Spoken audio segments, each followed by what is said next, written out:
नमस्कार मित्रांनो, age technical या यूट्यूब चॅनलवर तुमचे स्वागत आहे।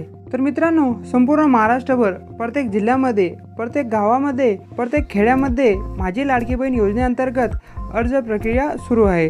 तर मित्रांनो, शासनाने त्यांच्या अंतर्गत येणाऱ्या काही कार्यालयाला तुमचे अर्ज प्रक्रिया पूर्ण करण्यास सांगितले आहे। परंतु मित्रांनो, काही वाईट मार्गांनी या योजनेअंतर्गत पैसे कमवण्याचा प्रयत्न करत आहे। परंतु मित्रांनो, तुमच्यासाठी अत्यंत सोपी आणि फ्रीवाली पद्धत कोणती ती आपण या व्हिडिओच्या शेवटी जाणून घेणार आहोत। तर मित्रांनो, ज्या दिवशी ही योजना लॉन्च झाली त्या दिवशी भरपूर कडक नियम यामध्ये लागू करण्यात आले होते। परंतु मित्रांनो, त्यानंतर काही मोठे बदल यामध्ये करण्यात आले आहेत। या योजनेमधील बदल झालेले ते नवीन नियम कोणते, चला तर जाणून घेऊया।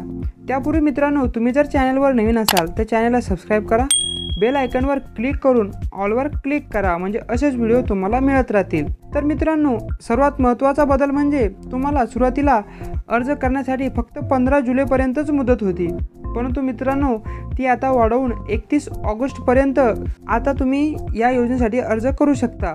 म्हणजेच मित्रांनो, काही व्यक्तींकडे रेशन कार्ड नाही, काहींकडे आधार कार्ड नाही, तर काही महिलांच्या आधार कार्डवर माहेरकडचे नाव आहे, काहींच्या रेशन कार्डवर माहेरकडचे नाव आहे। सर्वांमध्ये बदल करण्यासाठी तुम्हाला भरपूर वेळ लागणार आहे। त्यामुळे मित्रांनो, तुम्हाला यासाठी आता 2 महिन्याची मुदत देण्यात आली आहे। तर मित्रांनो, हे 7 मोठे बदल कोणते? पहिला बदल की तुम्हाला 2 महिने वाढवून भेटले।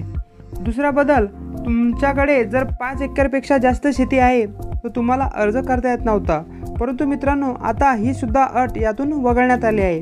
नंबर 3, तुम्हाला यासाठी अधिवास प्रमाणपत्र म्हणजे डोमोशिलची गरज होती, परंतु मित्रांनो आता तुम्हाला डोमोशिल काढायची गरज नाही। त्यासाठी मित्रांनो तुम्ही 15 वर्षापूर्वीचे रेशन कार्ड, मतदान कार्ड, शाळा सोडल्याचा दाखला आणि जन्मनोंद प्रमाणपत्र या 4 पैकी कोणतेही प्रमाणपत्र देऊ शकतात। नंतर मित्रांनो, उत्पन्न प्रमाणपत्र म्हणजे सुरुवातीला तुम्हाला अधिवास प्रमाणपत्र आणि 1 वर्षाचे उत्पन्न प्रमाणपत्र काढायचे होते, परंतु मित्रांनो आता तुम्हाला उत्पन्न प्रमाणपत्र काढण्याची गरज नाही। यासाठी तुम्हाला फक्त तुमचे कोणतेही रेशन कार्ड असेल तर त्या रेशन कार्डचे एक फोटो तुम्हाला येथे लावायचा आहे। ऑनलाईन करत असाल तर रेशन कार्डचा फोटो अपलोड करायचा आहे।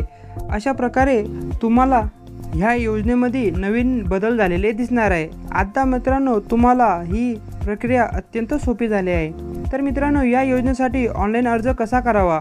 तुमच्या मोबाईलमध्ये नारी शक्ती दूत म्हणून एक ॲप्लिकेशन डाउनलोड करायचे आहे आणि त्यावर तुम्ही कसा अर्ज करू शकता याची संपूर्ण माहिती तुम्हाला आपल्या या यूट्यूब चॅनलवर मिळणार आहे, तेथे जाऊन तुम्ही बघू शकता। तर मित्रांनो, व्हिडिओ कसा वाटला नक्की कळवा। चॅनलवर नवीन असाल तर चॅनलला सबस्क्राईब करा, बेल आयकॉनवर क्लिक करून ऑलवर क्लिक करा, म्हणजे असेच व्हिडिओ तुम्हाला मिळत राहतील। धन्यवाद।